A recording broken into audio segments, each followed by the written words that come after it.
I am quite interested to know, you have been in media for over 25 years. Yes, yes. In a time where a voice is so important, Yeah. you chose to go a separate way. Why now? Yeah, good question. Well, so I started my media journey working in television production. So I was a producer at a current affair, and that's taught me everything I needed to know about how not to do PR, because we had, marketing managers, business owners, PR agencies, and very angry and dodgy neighbors and all kinds of people contacting us, wanting their story on air, but having no clue how to go about it. And after a couple of years, I thought, I saw an opportunity to create a PR agency where I can help people sort of pitch to journos because they've got 30 seconds, they're on deadline, they're stressed, they're tired. So they really don't have more than 30 seconds for your story to grab them, when you pitch to them over the phone or on email. So that led to me starting a PR agency in the year 2000. And I worked with that PR agency and helped people craft and amplify their story to millions through mass media for 22 years. And it was fantastic for a good chunk of that time. I loved it, loved working with the media, loved working with my clients, and really felt like I was helping my purpose-driven clients amplify their message so that they could help more people and spread their magic. But as the time went on and the years passed on, two main things happened to make me change my trajectory. The first thing was that the media landscape was changing. There were so many the journalism landscape changed enormously while I was working in PR. And so many journalists were losing their jobs, as the media was struggling with the digital era and, how to do all that. So many journalists were losing their jobs or quitting and starting their own PR agencies. And there became less and less journalists on the ground. So the journos who were working and who we were pitching to were doing a job of like 10 people. So they were even more stressed out, on deadline, tired, over it. And there was so much more competition. And then media platforms were slowly dying. Like we used to have so many magazines to pitch to, now there's hardly any. So that was on a more practical level, that, there was less people to pitch to. It was harder to get stories across the line. It was harder to get the results that I was determined to get for my clients. But on the other side of things, I was evolving as a person. So I'd been helping amazing people craft their stories and amplify their stories. But I felt like I needed more purpose in what I was doing. I was moving on and evolving as a person, and and it happened quite organically. So about 15 years into running my agency, I turned 40 and got a bit restless, knowing that there was something more for me out there. But I wasn't quite ready to close my agency yet. So I just started doing things that I was curious about. So I did a course in professional speaking, which taught me the craft and business of professional speaking, and started doing some professional speaking.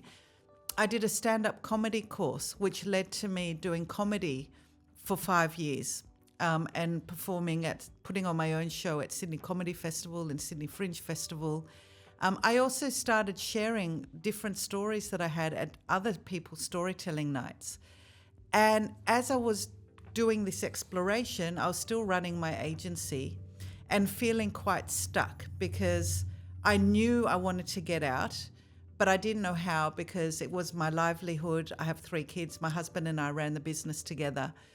And so by December 2019, I was feeling really stuck and quite burnt out and didn't know what to do. Had a Christmas holidays And at the end of that holidays, I was having a swim at Bondi Beach. And while I was playing in the waves, I had a download, like I had an epiphany on how I can downscale this business in the next 3 to 5 years. So ran out of the sea, grabbed my husband and said, oh, I know how we're going to get out of this and what our next, what we're going to, I didn't know what the next thing was, but I just knew we had to get out. We went home, put all the numbers together, Excel spreadsheets and whatever. And that night we actually went out African dancing to celebrate our future. So started the year feeling fantastic. I made steps to sort of move away from PR and into the next thing. And then COVID came along and made our plans happen a lot faster, which was, to be honest, a blessing for us. So when COVID came, we lost 80% of our clients within 2 weeks, which was extremely scary. So it felt like I was nosediving, off a big cliff. But then JobKeeper came out and we had employees. So that was our parachute because we were getting government grant funding to keep our employees going, and we had a lot less clients and we were all sent home. So I had time to reconnect with myself, and I was reading books about law of attraction, and I got into doing a much more consistent meditation practice, and actually had time to go for a walk and look at flowers.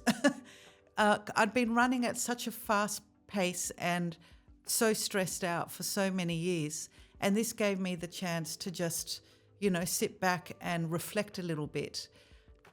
So over the next 2 years, our business sort of got smaller and smaller as our employees were starting to leave and we weren't replacing them. And then during the second lockdown in Sydney, my husband and I went for a walk, and I said to him, I really miss storytelling, I miss the stage, and I miss human connection. And he said, why don't we just start our own storytelling event? And because I had the headspace and the time and energy, that idea really excited me. So he's a graphic designer, so we went home, he designed the logo and everything. I put it out there to my LinkedIn contacts and social media saying, this is our idea, and got a lot of positive feedback. And then lockdown was over. It was Feb 2022 and time to put our plan to action. So in Feb 2022, we had our first event. And at our events, 6 ordinary people from all walks of life get on stage and share a 10-minute raw and personal story linked to the theme of the month. And themes are always big, juicy words like courage, transformation, truth, passion, desire, hope, resilience, intuition, inspiration. So they're the sort of words that no matter what your story is, you can kind of angle it to that theme. And the themes do end up being the thread for that event each night. And so the first event we held, the theme was love. It was February. So I thought, it's the month of love. And it was sold out. We had over 60 people attend.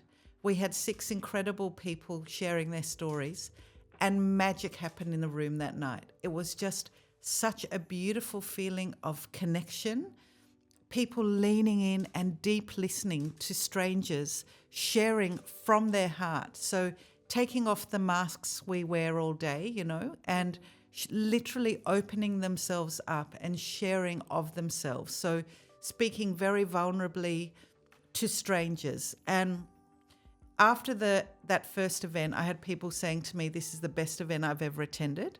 I mean, I know I had lockdown on my side because people were thirsty for human connection. So we did it again and again and again. And from the very first event, we recorded the stories professionally for the Stories That Stir podcast, so that no matter where anyone lives in the world, they can benefit from the stories that they hear. And I knew from the beginning that was going to be a very important part of this. I didn't want it to just be one tiny room in Sydney where people can hear the stories. This is a global thing that I'm developing. And then in September that year, I went on a retreat in Bali, a chakra dance retreat. So it's energy work. You're dancing through your energy centers throughout your body. And I kept getting sort of the message that Stories That Stir is your life mission, not your side passion project. And I thought, well, that's very nice, but how am I going to feed my children? Anyway, it was a wonderful retreat, just did a lot of shifting and all sorts of things happening. Came home, my PR agency closed itself within the month, which had always been my intention to close it at the end of 2022, but I was just too scared to do it. I had 5 professional speaking gigs pretty much lined up. They just needed a signature, and they were very hard to get. I mean, if anyone in professional speaking, especially when you're starting out, knows how much work that takes to get a gig, signed and sealed and delivered. All 5 fell through within a 2-week period. And then I thought, what is the universe trying to tell me? And I just knew it's time to take that leap and give Stories That Stir the energy that it deserves. Lovely.